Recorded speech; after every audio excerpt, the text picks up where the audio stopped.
Salut à tous et bienvenue dans la taverne du TCG. Aujourd'hui, on va parler un petit peu histoire et lore de Magic. Et pour commencer cette première vidéo, je vous propose de parler d'un personnage qui, malgré son apparence adorable, pourrait bien devenir dans les prochaines années l'un des personnages les plus importants de Magic.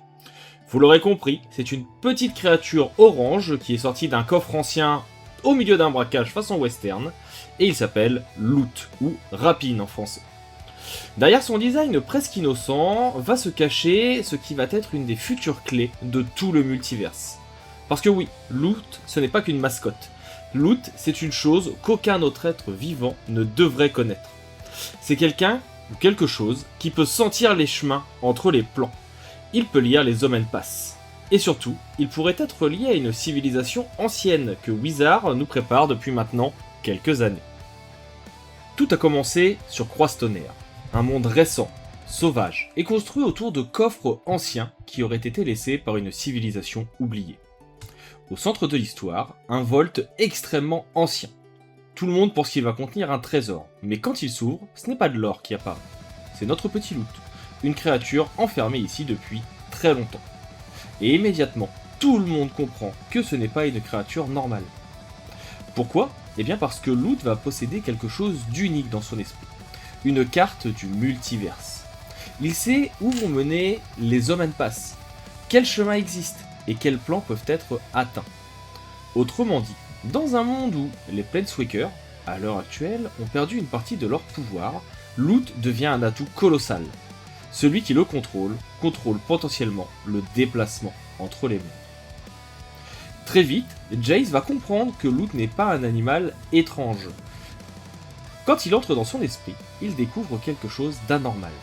L'esprit de Loot est immense, dense, et il est protégé, presque artificiel, comme si cette créature avait été conçue pour contenir une immense quantité d'informations. Et cela va donc nous amener à une théorie, la théorie principale du moment.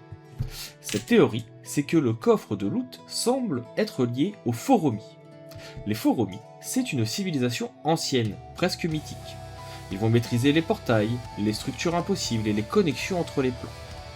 Et donc, si Loot a bien été créé par eux, il pourrait être une créature biologique, certes, mais aussi une clé vivante ou un héritier de leur savoir.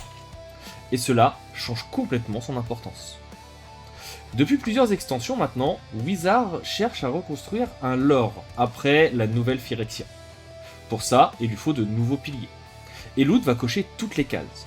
Il relie les plans, il crée du mystère, et il ouvre des possibilités infinies. C'est exactement le type de personnage qu'on place avant un très grand arc narratif. En plus de ça, Loot n'est peut-être pas seulement une clé, mais peut-être aussi une porte. Une porte vers quelque chose que les Foromis auraient volontairement fermé. Un plan, une menace ou une mémoire interdite. Si c'est le cas, il pourrait devenir, malgré lui, le déclencheur du plus gros conflit qu'il y aurait dans le lore dans les prochaines années. Aujourd'hui, Loot semble adorable, mais dans Magic, on le sait, les personnages les plus discrets cachent souvent les plus gros bouleversements.